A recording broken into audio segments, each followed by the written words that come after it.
زمین پر سب سے پہلے ہونے والی معصیت قابیل کے ہاتھوں اپنے بھائی حابیل کے قتل کی صورت میں سامنے آئی۔ اللہ تعالیٰ نے قرآن مجید میں قابیل اور اس کے بھائی حابیل کا قصہ بیان کیا ہے۔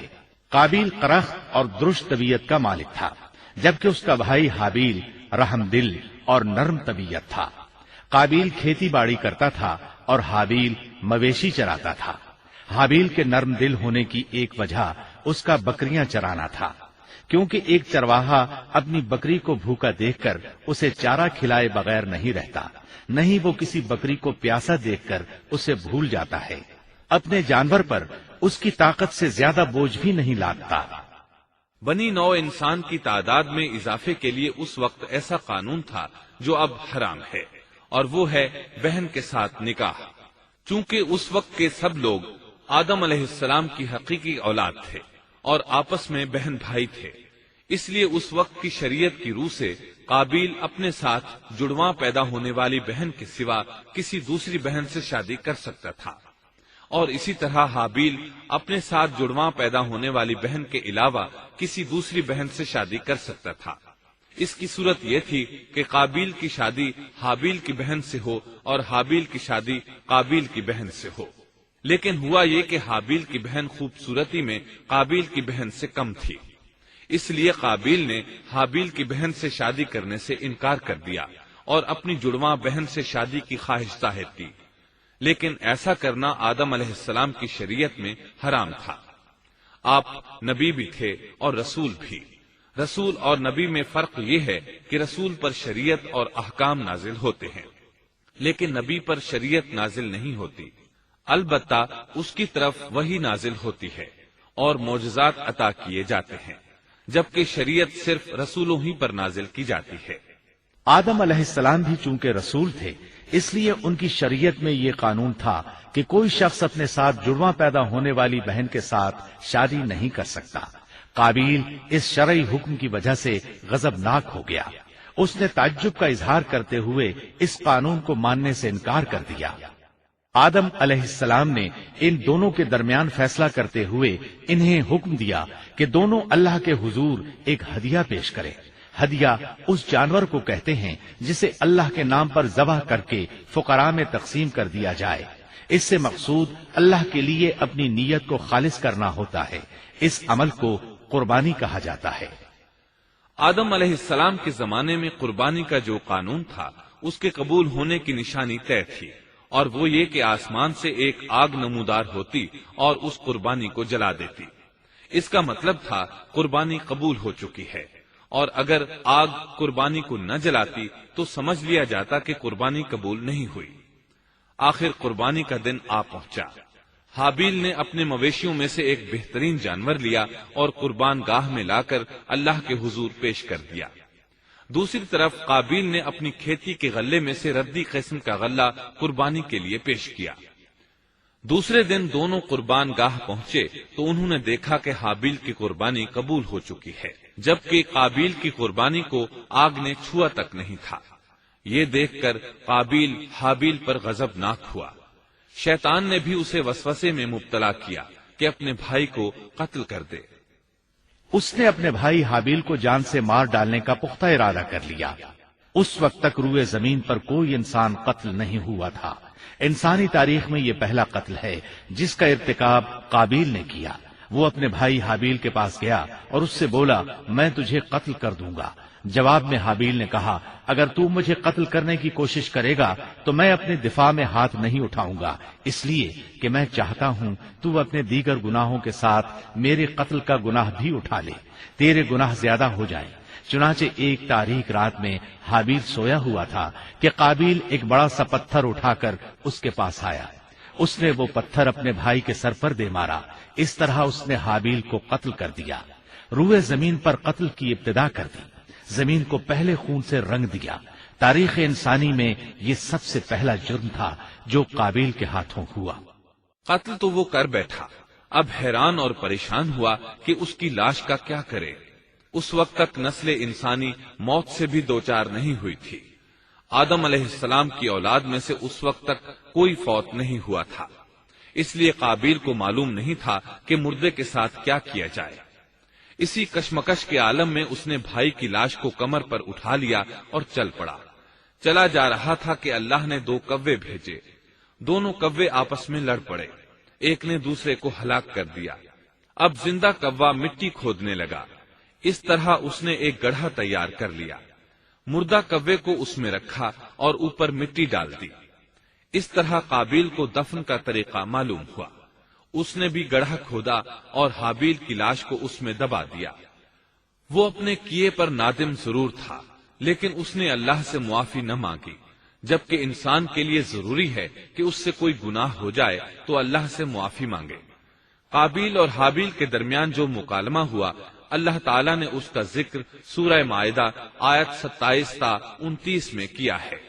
اللہ فرماتے ہیں، وَاتْلُ عَلَيْهِمْ نَبَأَ ابْنَيْ آدَمَ بِالْحَقِّ إِذْ قَرَّبَا قُرْبَانًا فَتُقُبِّلَ مِنْ أَحَدِهِمَا وَلَمْ يُتَقَبَّلْ مِنَ الْآخَرِ قَالَ لَأَقْتُلَنَّكَ قال إنما يتقبل الله من المتقين لئن بسطت إلي يدك لتقتلني ما أنا بباسط يدي إليك لأقتلك إني أخاف الله رب العالمين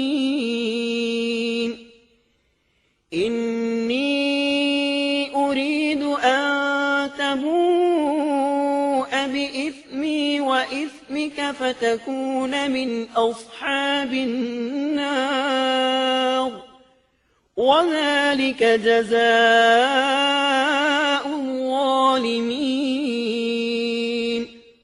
آدم علیہ السلام کے دونوں بیٹوں کا کھرا کھرا حال بھی انہیں سنا دو۔ ان دونوں نے ایک نذرانہ پیش کیا، ان میں سے ایک کی نذر تو قبول ہو گئی اور دوسرے کی قبول نہ ہوئی تو وہ کہنے لگا میں تجھے مار ہی ڈالوں گا۔ اس نے کہا اللہ تقوی والوں ہی کا عمل قبول کرتا ہے، گو تو میرے قتل کے لیے دسترازی کرے لیکن میں تیرے قتل کے لیے ہرگز اپنا ہاتھ نہیں بڑھاؤں گا۔ میں تو اللہ تعالی پروردگار عالم سے خوف کھاتا ہوں، میں تو چاہتا ہوں کہ تو میرا گناہ اور اپنا گناہ اپنے سر پر رکھ لے اور دوزخیوں میں شامل ہو جائے، ظالموں کا یہی بدلہ ہے۔ اس کا مطلب یہ تھا کہ تیرے اور گناہوں کے ساتھ میرے قتل کا گناہ بھی تیرے ذمہ لگے اور تو ظالموں میں سے ہو جائے۔ حابیل کے قتل کے بعد قابیل پر جو گزری اس کا ذکر اللہ نے سورہ مائدہ آیت 30 اور 31 میں کیا ہے۔ فطوعت له نفسه قتل أخيه فقتله فأصبح من الخاسرين فبعث الله غرابا يبحث في الأرض ليريه كيف يواري سوءة أخيه قال يا ويلتى أعجزت أن أكون مثل هذا الغراب فأواري سوءة أخي فأصبح من النادمين۔ پس اسے اس کے نفس نے اپنے بھائی کے قتل پر آمادہ کر دیا اور اس نے اسے قتل کر ڈالا، اس سے وہ نقصان والوں میں سے ہو گیا۔ پھر اللہ تعالیٰ نے ایک کوے کو بھیجا جو زمین کھود رہا تھا تاکہ اسے دکھائے کہ وہ کس طرح اپنے بھائی کی ناش کو چھپا سکتا ہے۔ وہ کہنے لگا ہائے افسوس، کیا میں ایسا کرنے سے بھی گیا گزرا ہو گیا کہ اس کوے کی طرح اپنے بھائی کی لاش کو دفنا دیتا، پھر تو بڑا ہی پشیمان اور شرمندہ ہوا۔ امام احمد، ترمذی اور ابو داود نے سیدنا سعد بن ابی وقاص رضی اللہ عنہ سے روایت کی ہے کہ انہوں نے سیدنا عثمان رضی اللہ عنہ کی شہادت کے فتنے کے وقت فرمایا میں گواہی دیتا ہوں کہ رسول اکرم صلی اللہ علیہ وسلم نے فرمایا تھا ایک بہت بڑا فتنہ رونما ہوگا، اس میں بیٹھنے والا کھڑے ہونے والے سے بہتر ہوگا اور کھڑا ہونے والا چلنے والے سے بہتر ہوگا اور چلنے والا دوڑنے والے سے بہتر ہوگا۔ کسی نے کہا اگر کوئی میرے گھر میں داخل ہو کر میری طرف ہاتھ بڑھائے تاکہ وہ مجھے قتل کر دے تو آپ صلی اللہ علیہ وسلم نے فرمایا تو آدم علیہ السلام کے بیٹے کی طرح قتل ہو جا، یعنی اس فتنے میں قتل ہو جانا، حابیل کی سنت پر عمل کرتے ہوئے خود ہاتھ نہ اٹھانا، قاتل کہلانے کی بجائے مقتول ہونے کو پسند کرنا۔ اسی طرح مسند احمد کی ایک روایت میں ہے، رسول اللہ صلی اللہ علیہ وسلم نے فرمایا، دنیا میں جب بھی کوئی ظلم سے قتل ہوتا ہے تو اس کا گناہ آدم علیہ السلام کے پہلے بیٹے قابیل کی گردن پر ضرور ہوتا ہے، اس لیے کہ وہ پہلا شخص ہے جس نے ظالمانہ قتل کی ابتدا کی اور یہ ناپاک طریقہ جاری کیا۔ اس حدیث سے اس جرم کی نوعیت کا بخوبی اندازہ ہوتا ہے کہ اللہ تعالیٰ نے اس کو صرف ایک قتل قرار نہیں دیا بلکہ اس کو ایک گھناؤنی حرکت قرار دیا۔